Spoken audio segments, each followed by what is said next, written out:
The villain's journey of the righteous one.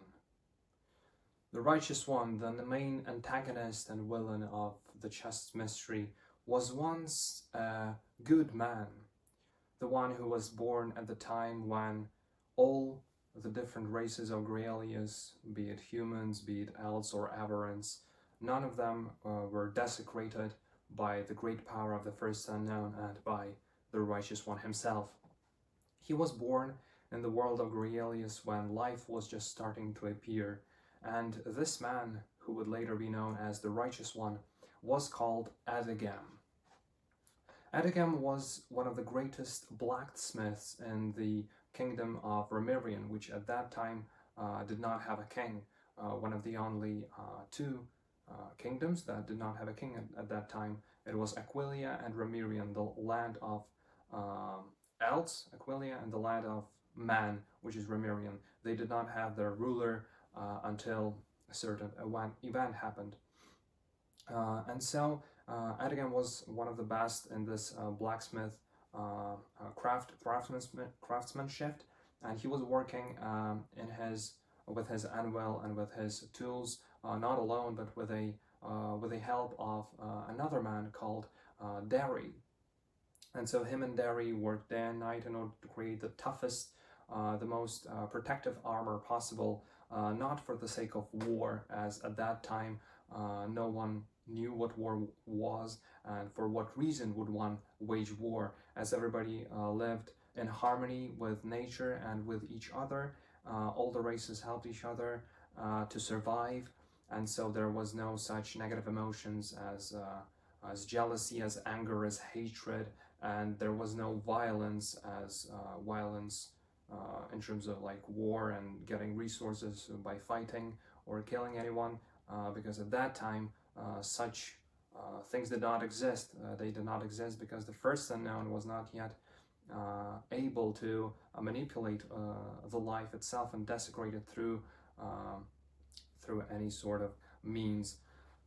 And so once an Eld, one of the nobility of Elds by the name of Osvis, comes to Remirion, to the land of man, seeking a blacksmith who would be able to create the toughest armor, which would be able to withstand the attacks of a giant bear that lived in the forests of Aquilia and that attacked Elds and preyed upon smaller bears. So animals, obviously, they still fought against each other, but that's not fighting. That's the way of survival for the animals. So it is not considered violence. Only us humans, and if we're talking about my fictional world of Grealius, humans, dwarves, elves, you get what I mean. Only us, we fight because, like, we don't need to fight to feed ourselves, right? We fight just because we're corrupted beings. And why are we corrupt? Well, that's the story. We're gonna get into it.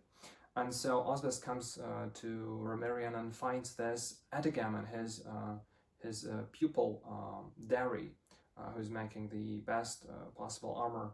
And so Osbus tells him that he wants to buy a thick armor in order to be able to fight against the bear and basically save all the lives that are being lost each day, because the bear is just running wild and killing everyone and preying on other bears. So yes, quite a lot of trouble.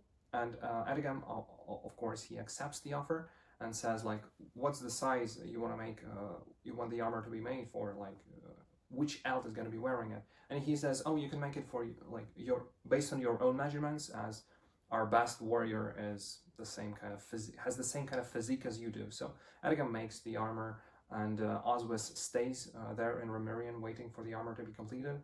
And then when it is completed, and even like a few days before that, he says that, well, if you want, you can come with me to Aquilia, and if you want, you can help, and you'll be rewarded, and even not rewarded, to be honest, because at that time, at the time when life was only like getting developed and it was appearing, everybody wanted to help each other. There was this kind of understanding that we are all here to survive. We want to live our lives better, and so yeah, there was no kind of thinking, oh, if you pay me more, I'll do it. No, it was kind of more human-like, a good, humane approach. And so Edgam at first he is divided because he understands he should probably remain here in his blacksmith shop because people are coming to him every day, every week, and he has to make armor for them to help them. But then at the same time, elves are dying because of this enraged animal, and so he decides to go with Oswis, with this eld, and takes Dari with him. And so they head to Aquileia, and so they make their way to the kingdom of Elves, which is not yet covered by snow, and there is still sun shining in the skies above their heads. The same goes for Vesk, the kingdom of Everence. Yes, there is still sun there. And so, yeah, there they go to the forest, and they find the bear, and they fight against him. And the first time they try to do that, Edgam is not wearing the armor. Obviously, another Eld is wearing it, but he's not able to fight against them, so they run away. They think what they should do, and then Edgam decides to wear the armor himself, which is Oswis was kind of expecting him to do that, so he had this thought at the back of his mind right away. So take it the way you want to, but yeah. So the second time they're able to capture the bear, and so they tell Edgam to kill him, to kill the beast, and he's not able to slay the beast, and he says that we should take it alive and bring it to the unknown regions, which are not inhabited by any beings. And the unknown regions, for you to know, is actually Dlamaratia. In the future, it's going to be known as Dlamaratia. And so, yes, everybody agrees that we should not be taking the life of this bear. So we should bring it to the unknown regions. And then there is a feast celebrating the deed, the glorious deed of Edgam and all the other ones who supported and helped him. And during this feast, Edgam, as he gets to know Kilnadia, who later would become the one of the adepts of the Circle of Light of the Universe Crusaders. So he meets with Kilnadia. Of course, they don't know what fate will bring for them in the future, but they talk with each other and kind of feel sympathetic to each other. And so, yeah, after that, Edgam, Eld Osves, and Dari, they leave Aquileia and head to the unknown regions. But first they have to pass through Caligad, a settlement that is being constructed by a man named Caligad. And so they stay there for one night. Edgam manages to save Caligad's parents there from the fire. And so they get some provisions, and they then again continue on their way. So they get to the unknown regions, and there they free the bear and let him roam wild.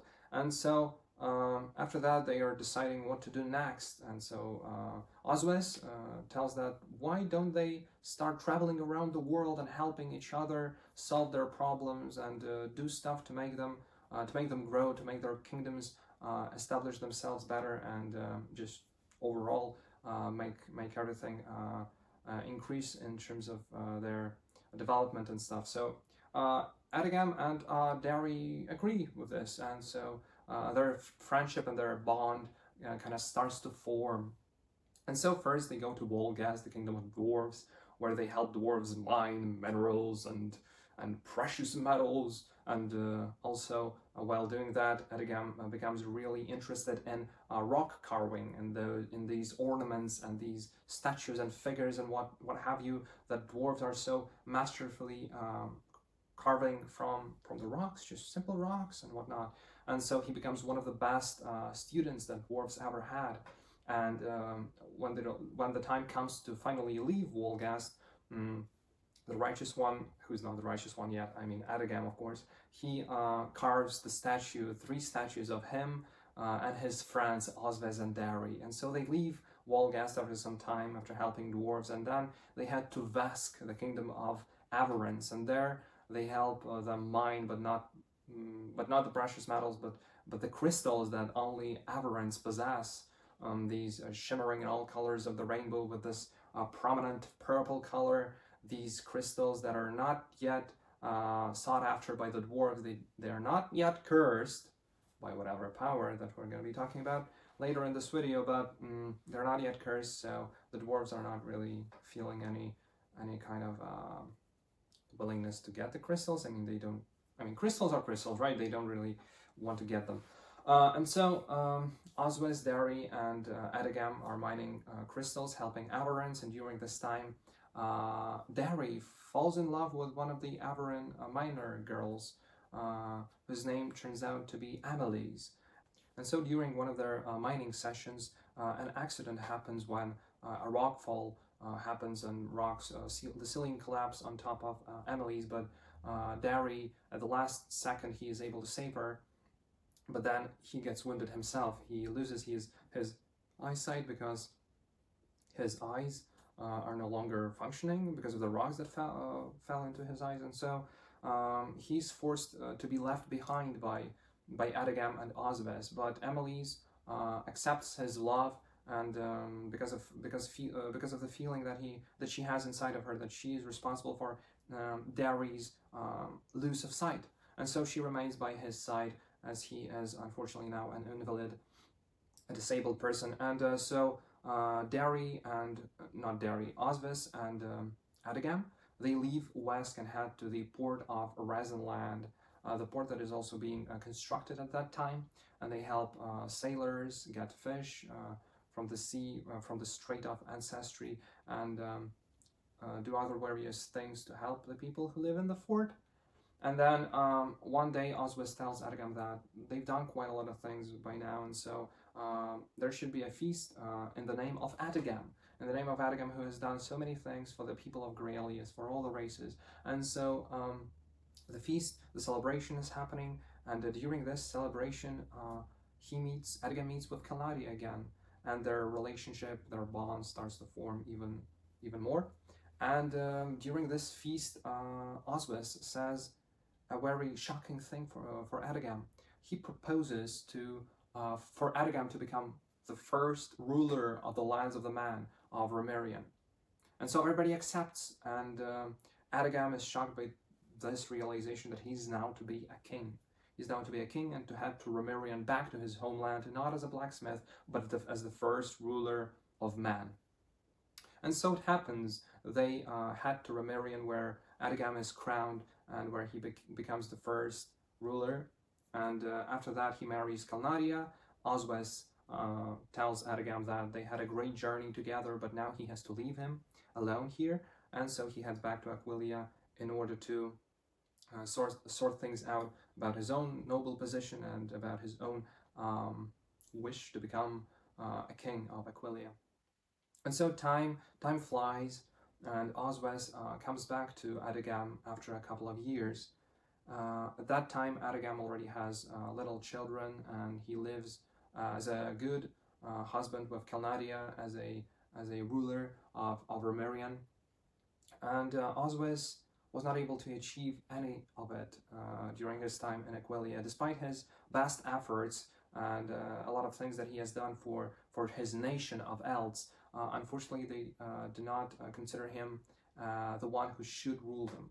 And so he is saddened by this realization and seeing his old friend having amassed all those great things in life, having a family, having a state to rule, having a physical strength, having a great clear mind, all of these things, he becomes kind of like jealous, but not really jealous, because jealousy is not yet born, so to say, as an emotion, but it is a shadow of jealousy, this feeling of uneasiness, and something that makes him feel not happy, not sad, but not happy, because they can't really feel sad at that time. But this is bordering on jealousy and sadness, and this kind of these wild feelings that will later take root in all of the living sentient beings.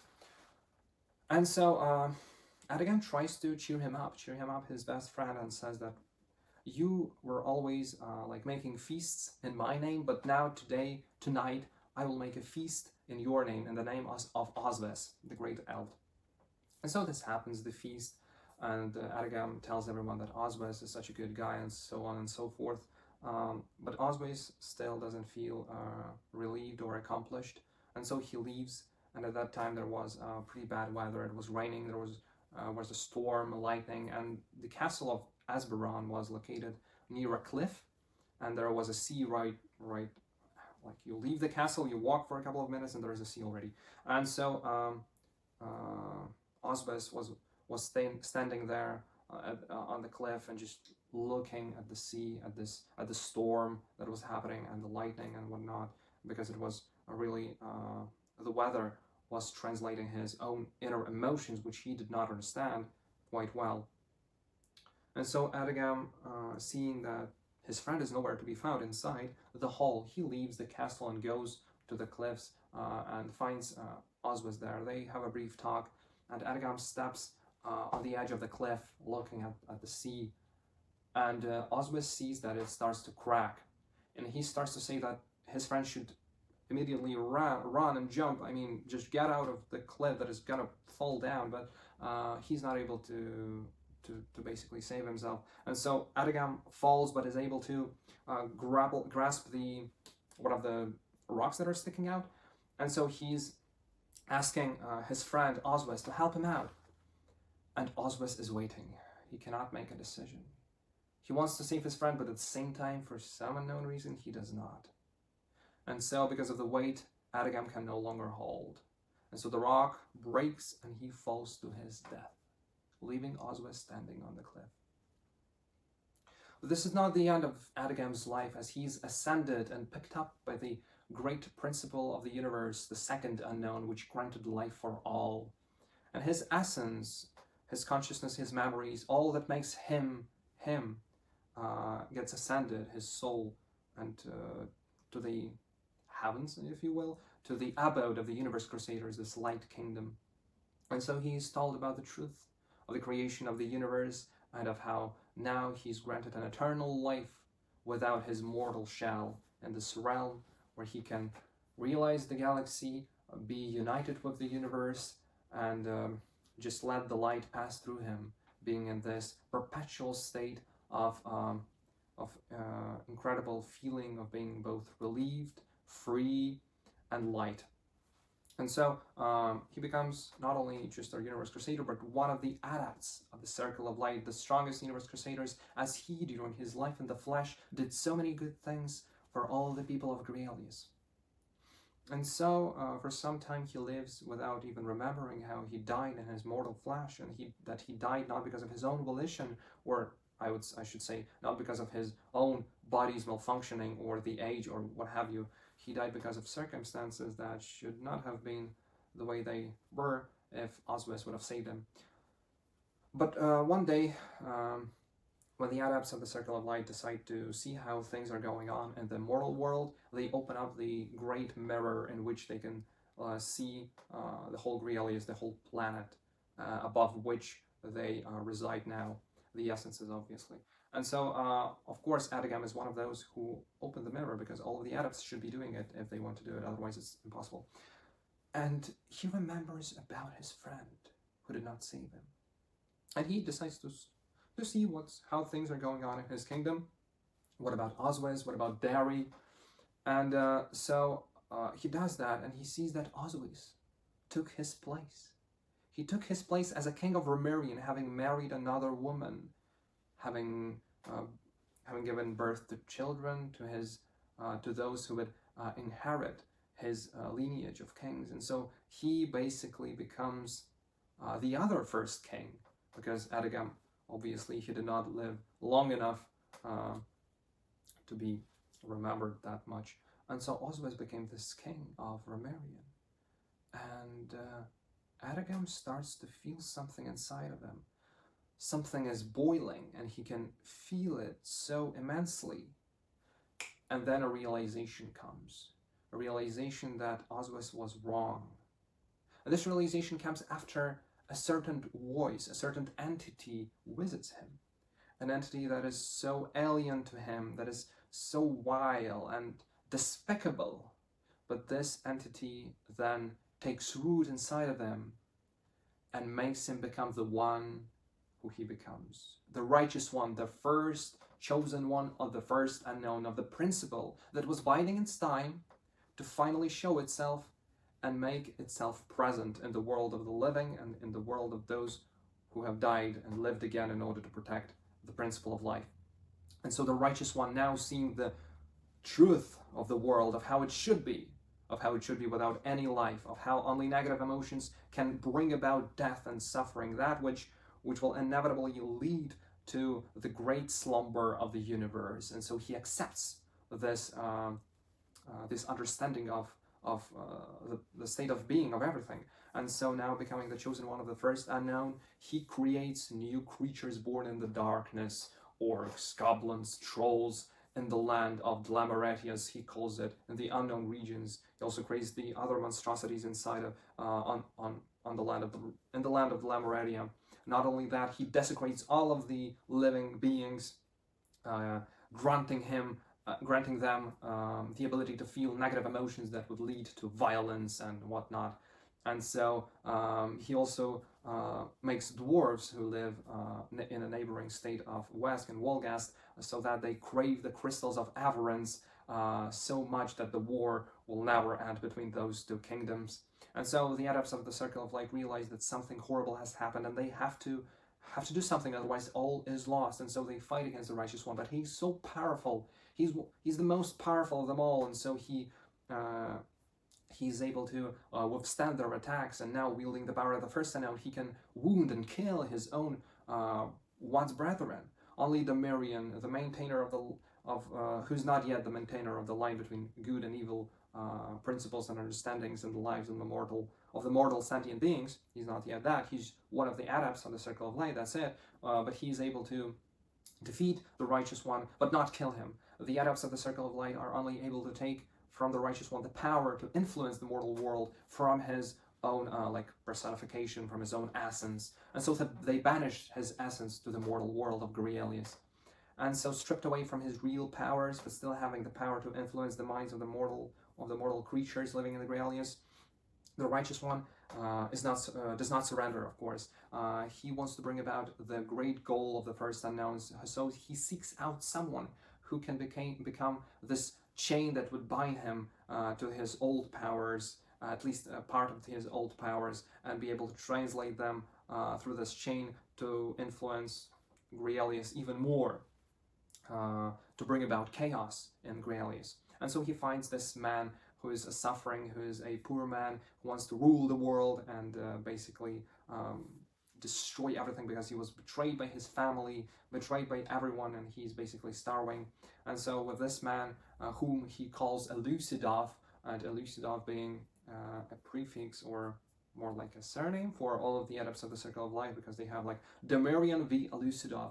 Once the Righteous One was Edagam, he was Edagam v. Elucidov, and so as a mockery of sorts, the Righteous One calls this man Elucidov, takes his wish of destroying and ruling the world to himself, and so makes a connection with him. Through this man, he's now able to bring about that which he wants in the Grielius, but not directly. He still has to do a lot of machinations. So his path is not straight, but is like kind of this way. So he has to create his own the place where he will reside, the place where he will be kind of creating his own plan. And so he creates Infermore, the land above the Wesk, and so that is why Wesk, they don't have any sunlight anymore, because this land forms above them. And he creates Atera, the icy land, atop Aquilia. And so the Righteous One starts to create the chests, which are to then be used in order to, of course, take Asmund into his own control, and Asmund being the one who would take the place of Demirian and became the next maintainer of the line between good and even evil principles. And during this time, during his preparations and whatnot, the Righteous One is getting visited by his old friends that turned enemies. I mean, Oswis turned an enemy, but Dari, he didn't really know much about him after the Ascension and stuff like that. So, but he is getting visited by them, by Oswis, who became Zavis, the masked Anui who got who dressed in all black and wears a mask to cover his face because of the Righteous One's machinations in the mortal world. Because when he became the Righteous One and settled in Inframore, the Righteous One started to destroy the life of his old friend who became the one who betrayed him, a traitor. And so he made his life miserable, and so Oswes died as a crippled man. And so yeah, Oswes turned Zavis and was ascended by the First Unknown, became the universe defiler. Not only him, but Dari and his girlfriend, the Averin girl named who became Beatrice, right? So she was Emily, she changed her name to Beatrice, the unconfident love. And Dari changed his name to Carrie and became the Calm King, who wanted to eradicate both principles, both light and dark. He wanted to get rid of the second and the first unknowns, as he thought that both of them are wrong in their core. And so the Righteous One's former friends come to him in Inframore, but obviously he has not yet forgiven the one who is now called Zavis, and he will never forgive him, and he does not accept the striving of Dari, now Carrie, of destroying both principles, as the Righteous One is the chosen one of the First Unknown. He is its main herald, the herald of her will, and so he fights against all of them, and he, of course, destroys all of his friends. He is the most powerful wielder of the power of destruction, and so no one remains alive, although the spirit of Zavis keeps haunting the Righteous One for some time, before the Righteous One is able to finally take all of the emotions from Elucidov, use them as the material, as the raw material to make his other slaves, his warriors in the land of Inframore. And once he takes jealousy from Elucidov, he's able to personify the spirit of Zavis, who was roaming around for hundreds of years in Inframore, as a man, as a naked man of no power, and then he strikes him down. And so the Righteous One waits until the chests are opened, until the one who is to take the Mirian's side in the abode of the Universe Crusaders is born. And so this time comes, and he feels as if now, finally, soon, very soon, he will get the power. He will be able to control Asmund, and through him, he will be able to manipulate the good and evil principles in the minds of all living beings, and so he will be able to merge them together, and this way create and bring about chaos, which will then lead to suffering, and then the violence will give birth to death, the final installment of this circle of agony, which will definitely end up at the point of death, of the point of no return, of this eternal slumber. But these things are not to be, these goals are not to become as they are, they're not to become fruition. And so, even though Asmund becomes the crown prince and leads the army of Dlamoradia to Aquilia, captures the state and builds the tower reaching the sky, heads to Etera and almost touches the Grail in the chapel of alienation in order to get ascended to Inframore, or transported to Inframore to finally be taken by the Righteous One. He's freed by his friends, Asmund is freed by his friends, and he regains his memories, and now with the realization that he has to face the one who has created the chessboard, the unknown purpose, he returns to the chapel and touches the Grail, but now without the crown atop of his head. And so he transports to Inframore, but not as a puppet of the Righteous One, but as his greatest foe. And so there in Inframore, he strikes down Elucidov and the Righteous One, feeling that this is almost even though Elucidov was killed by Asmund, and the crowns that were atop the Righteous One and Elucidov, and the third and final crown that he created, this ethereal spirit-like crown that he created when Asmund already came to him without not being the crown prince, this plan also failed. Everything failed except one final thing he could do. He could get another life by merging the essences of the elves who were suffering, who were always in agony, in the shells of these ethereal creatures called the Essence Gatherers that were collecting the essences of elves that wanted to ascend in Etera above Aquilia. And so this is the final plan of the Righteous One, to bring about suffering to the world on his own, without the use of the maintainer, of the future maintainer of the line between good and evil. And so he does that. He gets his second life, his second appearance in Grealius, and brings about the crusade, the anti-crusade against life itself, destroying everything in his path with his legions of monstrosities.